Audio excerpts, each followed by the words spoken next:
Hi കൂട്ടുകാരെ, ഇന്ന് ഞാൻ നമ്മുടെ ഇന്നത്തെ ഒരു ദിവസത്തെ പ്രത്യേകത കാണിക്കാൻ വേണ്ടി വന്നതാണ് കേട്ടോ. അപ്പം നമ്മുടെ പ്രഭാതം ഇങ്ങനെ തന്നെ തുടങ്ങുകയാണ്. നമ്മൾ രാവിലെ ഞാനിപ്പം ഡോറ് തുറന്ന് ഔട്ട് സൈഡ് ഒന്ന് കാണാൻ വേണ്ടി ഒന്ന് തുറക്കാൻ പോവാം കേട്ടോ. ചെറിയൊരു മഴയുടെയൊക്കെ ലക്ഷണങ്ങളൊക്കെ ഉള്ള ഒരു പ്രഭാതമായിട്ട് അനുഭവപ്പെട്ടു. കാരണം ഹസ്ബൻഡ് നാട്ടിൽ നിന്ന് വന്നതായിരുന്നു.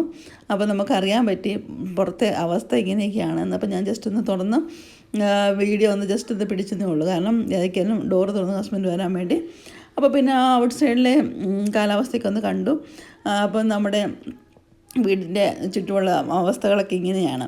അപ്പം ഞാൻ ഹസ്ബൻഡ് വന്നു കഴിഞ്ഞപ്പം ഇപ്പം നമ്മൾ ഹസ്ബൻഡ് വന്നു കഴിഞ്ഞ് നാട്ടിൽ നിന്ന് വന്നപ്പം എന്തായാലും പെട്ടികളൊക്കെ പൊട്ടിച്ചു എല്ലാം എടുത്ത് കഴിഞ്ഞപ്പം രാവിലെ ആണോ വൈകിട്ടാണെന്നൊന്നും ഇല്ല. അതല്ലേ നമുക്ക് സ്പെഷ്യലായിട്ടുള്ള നമ്മുടെ സാധനം ഐറ്റം കിട്ടിക്കഴിഞ്ഞാൽ ചൂട് ചായയോടെ കൂടെ കുടിക്കാൻ നിങ്ങൾക്ക് ഇഷ്ടമല്ല. നാട്ടിൽ നിന്ന് കൊണ്ടുവന്ന നമ്മുടെ ബോണ്ട ഇല്ലേ, മൂത്ത മോൻ പറഞ്ഞു പപ്പ വരുമ്പം ബോണ്ട കൊണ്ടുവരണം, പൊറോട്ട കൊണ്ടുവരണം എന്നൊക്കെ. നിങ്ങളങ്ങനെയൊക്കെ കൊണ്ടുവരാറുണ്ടോ? നാട്ടിൽ നിന്ന് വരുമ്പം പൊറോട്ടയും ബോണ്ടയൊക്കെ കൊണ്ടുവരാറുണ്ടോ? പിന്നെ കൂടുതൽ പുള്ളി പള്ളി പെരുന്നാളുണ്ടായിരുന്നു. അപ്പം അവിടുത്തെ അതിരമ്പുഴ പള്ളിയിലെ പെരുന്നാളിൻ്റെ നേർച്ചയപ്പം ഉണ്ണിയപ്പം മേടിച്ചുകൊണ്ട് വന്നിട്ടുണ്ടായിരുന്നു. അപ്പോൾ അതും ചൂട് ചായയൊക്കെ കൂട്ടി ഞങ്ങളങ്ങ് ഒന്ന് ഉഷാറാക്കി കേട്ടോ. ഇങ്ങനെ പ്രത്യേകിച്ച് പുതിയ കഴിച്ച് കഴിയുമ്പോഴത്തേനും നമുക്ക് പിന്നെ നോക്കിയിരിക്കാനുള്ള അവസ്ഥയൊന്നുമില്ല. വൈകിട്ട് വരെ ചായക്കുള്ള കടിയായിട്ട് വെക്കാനൊന്നും നമുക്ക് നേരമില്ല. നമ്മൾ കിട്ടിയ ഉടനെ തന്നെ ബോണ്ടയൊക്കെ നമ്മൾ ചൂടാക്കി, നല്ല ചൂട് ബോണ്ടയാക്കി നല്ലൊരു ചായ ഇട്ട് ചെറിയൊരു മഴയുടെ ലക്ഷണം ഒക്കെ ആയിട്ടിരുന്ന് നല്ല അടിപൊളിയായിട്ട് ഞങ്ങൾ കഴിച്ചു. നല്ല ബോണ്ടയായിരുന്നു കേട്ടോ. അപ്പം പറയാതിരിക്കാൻ വയ്യ. കാരണം ഇങ്ങനത്തെ ഒരു അനുഭവം നിങ്ങൾക്ക് ഉണ്ടായിട്ടുണ്ടോയെന്ന് എനിക്കറിയത്തില്ല. അപ്പം നിങ്ങൾ ഓർക്കിതൊരു ഇത് കാണുമ്പോൾ ഇങ്ങനെയൊക്കെ ചെയ്യുമോ, നാട്ടിൽ നിന്ന് ബോണ്ടേ സാധനങ്ങളൊക്കെ ഇങ്ങോട്ട് മേടിച്ചുകൊണ്ട് വരുമോ എന്നൊക്കെ ചിന്തിക്കുമായിരിക്കും ചിലപ്പം. പക്ഷേ എന്ത് ചെയ്യാനാ, മോന് നാട്ടിലെ ബോണ്ട ഇഷ്ടമായിരുന്നു. അതുകൊണ്ട് മോൻ പറഞ്ഞു പപ്പ വരുമ്പം ബോണ്ട കൊണ്ടുവരണം. അങ്ങനെ ചൂട് നല്ല ഫ്രഷായിട്ട് തന്നെ ബോണ്ട ഉണ്ടാക്കിയത് മേടിച്ച് കൊണ്ടുവന്നതാണ്.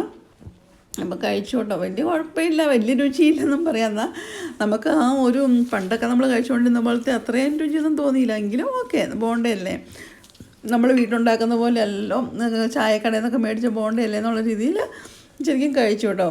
പറയാതിരിക്കാൻ പറ്റത്തില്ല, പക്ഷെ നല്ലതായിരുന്നു. ബോണ്ട കൊണ്ടുവന്ന പോലെ തന്നെ പൊറോട്ടയും കൊണ്ടുവന്നു കേട്ടോ. നാട്ടിലെ പൊറോട്ട അത് നല്ല ടേസ്റ്റായിരുന്നു. കാരണം ഇവിടെ നമ്മൾ ഫ്രോസനൊക്കെ അല്ലേ മേടിക്കുന്നത് കൂടുതലും. അപ്പോൾ അതുകൊണ്ട് നാട്ടിൽ നിന്ന് ഫ്രഷായിട്ടുണ്ടാക്കിയ പൊറോട്ട കൊണ്ടുവന്നു. അതൊക്കെയാണ് പെട്ടി പിടിച്ചപ്പോൾ മെയിനായിട്ട്. പിന്നെ ഒരു ഐറ്റം കൊണ്ടുവന്നിട്ടുണ്ട്. അത് ഞാൻ വഴിയെ അടുത്ത ദിവസം വീട്ടിലിട്ട് കാണിക്കാം, വേറൊരു ദിവസം കേട്ടോ.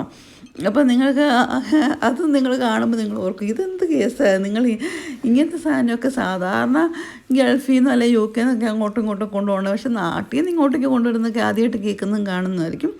പക്ഷേ പിന്നെ കുറച്ച് പെരുന്നാളൊക്കെ ഉണ്ടായിരുന്നതുകൊണ്ട് പെരുന്നാളിൻ്റെ വെച്ചുപണിക്കടയിൽ പോയില്ലെങ്കിൽ എന്തായാലും ഭാര്യയ്ക്ക് വേണ്ടി എന്തെങ്കിലും മേടിക്കണ്ടേ. അങ്ങനെ വെച്ചുപണിക്കടയിൽ നിന്നുള്ള കുറച്ച് ഐറ്റംസും ഒക്കെ മേടിച്ചു. പിള്ളേർക്ക് വണ്ടി, കളർ പെൻസിൽ, ബുക്ക്, അങ്ങനെയൊക്കെയുള്ള ഐറ്റംസൊക്കെയാണ് മേടിച്ചു മെയിനായിട്ട് കൊണ്ടുവന്നത്. പിന്നെ ഞങ്ങൾ കാണിച്ചില്ല ചക്ക, ഉണക്കച്ചക്ക, അങ്ങനത്തെ ഐറ്റംസൊക്കെ കൊണ്ടുവന്നു. ഉണക്കക്കപ്പ, ഉണക്കച്ചക്ക, ഇടിയിറച്ചി. ഞങ്ങൾ പൊതിച്ചോറിനകത്ത് കാണിച്ചില്ല. ഇടിയിറച്ചി, പിന്നെ ചമ്മന്തിപ്പൊടി, പിന്നെ നമ്മുടെ കാന്താരി മുളക് ഉണങ്ങിയത് അമ്മായിമ്മ ഉണങ്ങി വെച്ചിട്ടുണ്ടായിരുന്നു, അത് കൊണ്ടുവന്നു. പിന്നെ നാത്തൂൻ കാന്താരി മുളക് കൊണ്ടുവന്നിട്ട് ഫ്രഷായിട്ടുള്ള അങ്ങനെയുള്ള ഐറ്റംസൊക്കെ കുറച്ച് കൊണ്ടുവന്നു. വേറെ ഒന്നും കൊണ്ടുവന്നു. ഒരാൾ പോയിട്ട് വന്നതുകൊണ്ട് ഒരു ലഗേജിന് ഒത്തിരി വെയിറ്റ് കൊണ്ടുവരാൻ പറ്റത്തില്ലല്ലോ, അതുകൊണ്ട് കുറച്ചൊക്കെ കൊണ്ടുവന്നുള്ളൂ. അപ്പോൾ അതൊക്കെയായിരുന്നു. നാട്ടിൽ പോയ വിവരമൊന്നും ഞാൻ പറഞ്ഞില്ലെന്ന് തോന്നുന്നു. ഇൻ ബിറ്റ്വീൻ ഇടയ്ക്ക് വീഡിയോ പറഞ്ഞോന്ന് അറിയത്തില്ല. എനിവേ ഹസ്ബൻഡ് തന്നെ നാട്ടിൽ പോയായിരുന്നു. അപ്പം നാട്ടിൽ പോയി 2 ആഴ്ച തന്നെ നാട്ടിൽ പോയി. ഞാനിവിടെ 2 ആഴ്ച ലീവായിരുന്നു. പിള്ളേരെയൊക്കെ നോക്കി ഞാനിവിടെ ഇരുന്നു. അപ്പോൾ ഹസ്ബൻഡ് പോയിട്ട് വന്നപ്പോൾ കൊണ്ടുവന്ന ഐറ്റംസും കാര്യങ്ങളൊക്കെയാണ്. വീട്ടിൽ കുറേ കാര്യങ്ങളൊക്കെ ചെയ്യാനുണ്ടായിരുന്നു. അങ്ങനെ അതൊക്കെ ചെയ്ത് ഫാമിലി മെമ്പേഴ്സിനൊക്കെ ചാച്ചനെ അമ്മച്ചീനെയൊക്കെ കണ്ടു, സഹോദരങ്ങളൊക്കെ കണ്ട്, അങ്ങനെ എല്ലാവരും ഒന്ന് കണ്ടു. ഓൾ റൗണ്ട് ഒന്ന് നടന്ന് പുള്ളി കുറച്ച് ചെക്കപ്പും കാര്യങ്ങളും അങ്ങനെയൊക്കെ ഉണ്ടായിരുന്നു. അതെല്ലാം കാണിച്ച് അങ്ങനെ പോയി വന്നു. അപ്പോൾ വന്നു കഴിഞ്ഞപ്പോൾ നമുക്ക് കൊണ്ടുവന്ന ഐറ്റംസൊക്കെയാണ്. അപ്പോൾ അതൊക്കെ വഴിയെ ഇനി കാണിക്കുന്നതായിരിക്കും. അപ്പം ഇന്നത്തെ വീഡിയോ ഇവിടെ തീരുക കേട്ടോ.